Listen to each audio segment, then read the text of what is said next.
नमस्कार, आप देख रहे हैं द सुगम राजस्थान का नंबर 1 चैनल। जी हाँ, पेश है 1 फरवरी और शनिवार राजस्थान प्रदेश की आज की टॉप एट द रेट 10 बड़ी खबरें। लेकिन उससे पहले शुरुआत करेंगे देश दुनिया की आज की बड़ी खबर के साथ। बड़ी खबर, सीतारमण आज लगातार 8वां बजट पेश करेंगी। पेट्रोल डीजल होगा सस्ता और 10 लाख तक की कमाई टैक्स फ्री होने की उम्मीद है। दरअसल आज केंद्रीय वित्त मंत्री निर्मला सीतारमण लगातार 8वां बजट पेश करेंगी। सुबह 11 बजे वित्त मंत्री का भाषण शुरू होगा। पिछले 4 बजट और एक अंतरिम बजट की तरह यह बजट भी पेपरलेस होगा। बता दें कि सस्ता पेट्रोल डीजल होने वाला है। एक्साइज ड्यूटी में कटौती से पेट्रोल और डीजल की कीमतें घट सकती है। अभी पेट्रोल पर 19 रुपए और डीजल पर 15 रुपए ड्यूटी लगती है। ऐसे में टैक्स में कटौती की जा सकती है। साथ ही आपको बता दें कि इलेक्ट्रॉनिक्स से जुड़े पार्ट्स पर इंपोर्ट ड्यूटी घटने से घरेलू मैन्युफैक्चरिंग की लागत में भी कमी आएगी। इससे उनको बूस्ट मिलेगा। सरकार मेक इन इंडिया की तहत इस तरह की छूट दे रही है। चलिए इसी बीच एक और देश की बड़ी खबर आ रही है। बता दें कि सबसे बड़ी खबर कि केजरीवाल के 8 विधायकों ने दिया इस्तीफा और उन्होंने पार्टी भी छोड़ी। टिकट न मिलने से नाराज महरौली एमएलए नरेश यादव बोले, पार्टी भ्रष्टाचार के दलदल में फैली हुई है। दरअसल आज बता दें कि दिल्ली के केजरीवाल के 8 विधायकों का इस्तीफा हो चुका है। उन्होंने पार्टी को छोड़ दिया है। बताया जा रहा है कि टिकट न मिलने से ये विधायक नाराज थे। चलिए बात कर लेते हैं राजस्थान प्रदेश की आज की बड़ी खबरों की और शुरुआत करते हैं राजस्थान प्रदेश की आज की पहली बड़ी खबर के साथ। बड़ी खबर, राजस्थान में बनेगा ऑक्सीजन का जोन, टेम्परेचर 10 डिग्री तक रहेगा कम। दरअसल पाली में 30 बीघा जमीन पर ऑक्सीजन जोन बनेगा, जिसमें करीब 100 तरह की प्रजाति के 1 लाख पौधे मैच 2-2 फीट की दूरी पर लगाए जाएंगे। 3 साल में यह घना जंगल विकसित हो जाएगा। प्रशासन को इन प्रयासों से उम्मीद है कि इस जंगल से और आसपास के क्षेत्र में करीब 10 डिग्री सेल्सियस तक तापमान में कमी आएगी और लोगों को भरपूर ऑक्सीजन मिल सकेगी। वहीं प्रदेश की अगली बड़ी खबर, राजस्थान के एयरपोर्ट पर अब खुल सकेंगे बार। नई एक्साइज पॉलिसी, राजस्थान की नई एक्साइज पॉलिसी जारी कर दी गई है, जो 1 अप्रैल 2025 से लागू होंगी। जिसके तहत प्रदेश के एयरपोर्ट पर भी बार खोलने की अनुमति दी जाएगी और इसके अलावा छोटी होटलों को भी बार के लाइसेंस दिए जाएंगे। पॉलिसी में कहा गया है कि राज्य में स्थित एयरपोर्ट पर वर्तमान में बार की अनुमति दिए जाने का प्रावधान नहीं है, जबकि देश के अन्य राज्यों में एयरपोर्ट पर बार संचालित करने का प्रावधान है। ऐसे में अब राजस्थान में आने वाले पर्यटकों की सुविधाओं को दृष्टिगत रखते हुए एयरपोर्ट पर बार की अनुमति दिए जाने का प्रावधान इस नीति में कर दिया गया है।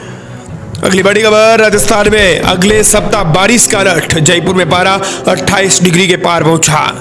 राजस्थान में पश्चिम से आने वाली हवा के कारण दिन में सर्दी बिल्कुल कम हो गई है। बाड़मेर उदयपुर की बात गुरुवार को जयपुर में भी अधिकतम तापमान पिछले 5 साल में सर्वाधिक 28 डिग्री सेल्सियस तक दर्ज हुआ है। बीकानेर, सीकर, जैसलमेर और यहाँ पर बता दें कि सुबह 7 बजे तक कोहरा रहा। विजिबिलिटी भी 50 मीटर से कम रही है। इधर आपको बता दें कि 3 फरवरी को राजस्थान में एक सक्रिय पश्चिमी विक्षोभ एक्टिव होने की संभावना है। इसके असर से 3 और 4 फरवरी को राजस्थान के उत्तर पूर्वी हिस्सों में कहीं कहीं बारिश होने की संभावना जताई गई है। अगली बड़ी खबर, राजस्थान विधानसभा का बजट सत्र शुरू, 40 दिन चलेगा। बता दें कि राजस्थान में बजट सत्र शुरू हुआ और विधानसभा की कार्यवाही 3 फरवरी तक स्थगित कर दी गई। अब 19 फरवरी को बजट पेश किया जाएगा। राजस्थान की 16वीं विधानसभा का बजट सत्र शुरू होने के बाद हरिभाऊ बागड़े के अभिभाषण के साथ हुआ। राज्यपाल ने अभिभाषण के दौरान सरकार के कामकाज का ब्यौरा रखा। इसी दौरान विपक्ष से 2 बार विरोध किया, जिसके बाद 3 अध्यादेश सदन की मेज पर रखे गए। इधर आपको बता दें कि विधानसभा की कार्यवाही 3 फरवरी तक अब स्थगित कर दी गई है। अब 19 फरवरी को ये बजट पेश किया जाएगा। राजस्थान विधानसभा में बजट सत्र की शुरुआत हंगामेदार रही। राज्यपाल के अभिभाषण के दौरान गोविंद सिंह डोटासरा बोलने लगे तो हरिभाऊ बागड़े ने भी उन्हें तल्ख अंदाज में जवाब दिया। अगली बड़ी खबर, राजस्थान के मंत्री के खून का भी सौदा, रक्तवीर बने 3 साल की तस्करी। पुण्यतिथि, बर्थडे पर कैंप लगवाने के लिए लोगों को पैसे देते थे। राजस्थान के डीडवाना में संचालित मकराना ब्लड बैंक से परदेशी नहीं देश भर में खून की तस्करी की जा रही है। जयपुर में पुलिस ने 27 जनवरी को खून की तस्करी कर रहे 3 बदमाशों को गिरफ्तार किया है। पुलिस ने उनके कब्जे से 255 यूनिट बल्ट और क्रेटा कार जब्त की है। पड़ताल में सामने आया है कि 25 जनवरी को मकराना में हुए कैंप में इन दलालों ने प्रदेश के राजस्व मंत्री विजय सिंह चौधरी का भी खून चुराया था। अगली बड़ी खबर, राजस्थान की गली गली में बने छोटे होटल शराब पिला सकेंगे। 10 कमरों के होटल में भी खुल सकेंगे बार, बल्क में भी दी जाएगी दुकानें। राजस्थान सरकार ने एक नई आबकारी पॉलिसी जारी की है। इस पॉलिसी के मुताबिक होटल बार के नियमों में राहत दी गई है। नई पॉलिसी के तहत अब होटल बार खोलने के लिए 20 कमरों की बजाय 10 कमरों की जरूरत होगी। वहीं बार के लिए लाइसेंस लेना भी आसान होगा। आवेदन ऑनलाइन करने के बाद वो ऑटो अप्रूव होगा। इसके साथ ही पुरानी नीति के तहत बल्क में दुकानें भी देने का प्रावधान नई पॉलिसी में रखा गया है। नई पॉलिसी के नियम मार्च 2029 तक के लिए लागू किए गए हैं। बता दें कि राज्य लीकर वेलफेयर सोसाइटी के कोषाध्यक्ष नरेश पारीक ने यह जानकारी दी। अगली बड़ी खबर राष्ट्रीय खाद्य सुरक्षा योजना को लेकर है। पहले 10 लाख, बाद में 40 लाख और अब 50 लाख से ज्यादा लोगों को खाद्य सुरक्षा योजना में जोड़ने की तैयारी। बता दें कि राज्य सरकार ने राष्ट्रीय खाद्य सुरक्षा योजना में बड़ा बदलाव किया है, जिसमें करीब 50 लाख नए लोगों को जोड़ने का टारगेट तय किया गया है। आवेदन के लिए 26 जनवरी को पोर्टल खोल दिया गया है। आम लोग आसानी से खाद्य एवं नागरिक आपूर्ति विभाग की वेबसाइट पर जाकर अपना आवेदन कर सकते हैं और ई मित्र पर आवेदन की फीस 50 रुपए निर्धारित की गई है। इससे ज्यादा राशि लेने वालों पर सरकार कार्रवाई करेगी। वहीं प्रदेश की अगली बड़ी खबर सचिन पायलट बोले मां कुंभ के नाम पर नहीं हो राजनीति, का केंद्र सरकार राजस्थान को दे विशेष राज्य का दर्जा। दरअसल आपको बता दें कि सचिन पायलट ने एक अनोखी मांग की है राजस्थान राज्य को लेकर। बता दें कि विशेष राज्य के दर्जे को लेकर उन्होंने कहा कि यहां तक कि राजस्थान को विशेष राज्य का दर्जा नहीं दिया जा रहा है। पिछले बजट में तो वित्त मंत्री ने राजस्थान का नाम तक नहीं लिया था। ऐसे में उम्मीद करता हूं कि राजस्थान की भाजपा सरकार केंद्र सरकार पर दबाव बनाकर राजस्थान को फायदा दिलाने की कोशिश करेगी, ताकि राजस्थान में निवेश और रोजगार की संभावनाएं भी बढ़े। सचिन पायलट ने कहा कि राजस्थान में भी विधानसभा सत्र की शुरुआत हो गई है। ऐसे में कांग्रेस पार्टी की नेता बीजेपी सरकार के कार्यकाल में हुए कामकाज का लेखा जोखा सदन में रखेंगे। जिस तरह से बीजेपी सरकार बनने के बाद स्कूलों को बंद किया गया है, जिलों को खत्म किया गया है, उसका जवाब सदन के पटल पर मांगा जाएगा। अगली बड़ी खबर किरोड़ीलाल मीणा बोले आज भी मेरा अपमान हो रहा है, मैं लड़ता रहा, उसके आधार पर हम सत्ता में आए हैं। उन्होंने कहा कि मेरी हां में हां कहने की आदत नहीं है।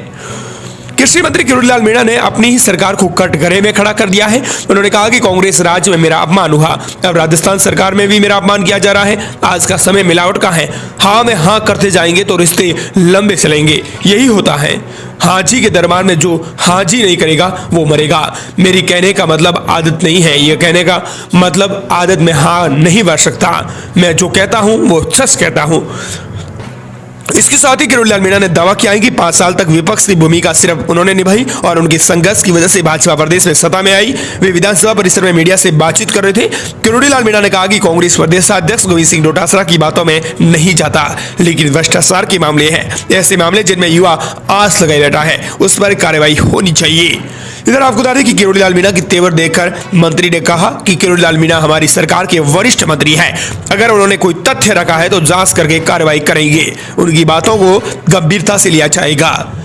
अगली बड़ी खबर अब पश्चिमी राजस्थान में खुलेगी नहरी परियोजना, मारवाड़ के विधायकों ने ईआरसीबी के मुद्दे पर की चर्चा। दरअसल राजधानी जयपुर में मुख्यमंत्री विजयलाल शर्मा की अध्यक्षता में आयोजित सत्ता पक्ष भाजपा विधायक दल की बैठक में जोधपुर संभाग के विधायकों और मंत्रियों ने ईआरसीबी यानी पूर्वी राजस्थान नहर परियोजना की तर्ज पर पश्चिमी राजस्थान के लिए पश्चिमी राजस्थान नहर परियोजना लाने की मांग रखी है।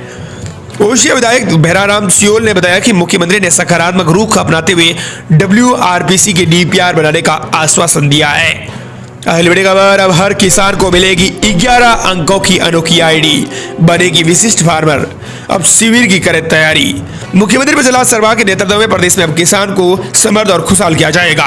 राज्य सरकार द्वारा गत 13 दिसंबर को अजमेर में आयोजित किसान सम्मेलन में एग्री स्टेक योजना में फार्मर्स रजिस्ट्रेटी प्रोजेक्ट के तहत किसानों की फार्मर आईडी बनाने का कार्य प्रारंभ किया गया है। इसी कड़ी में कृषि कानून विभाग भारत सरकार द्वारा संचालित एग्री स्टेक योजना अंतर्गत जयपुर जिले में फार्मर रजिस्ट्रेटी अभियान का आयोजन ग्राम पंचायत स्तर पर 5 फरवरी से शिविर आरंभ होंगे।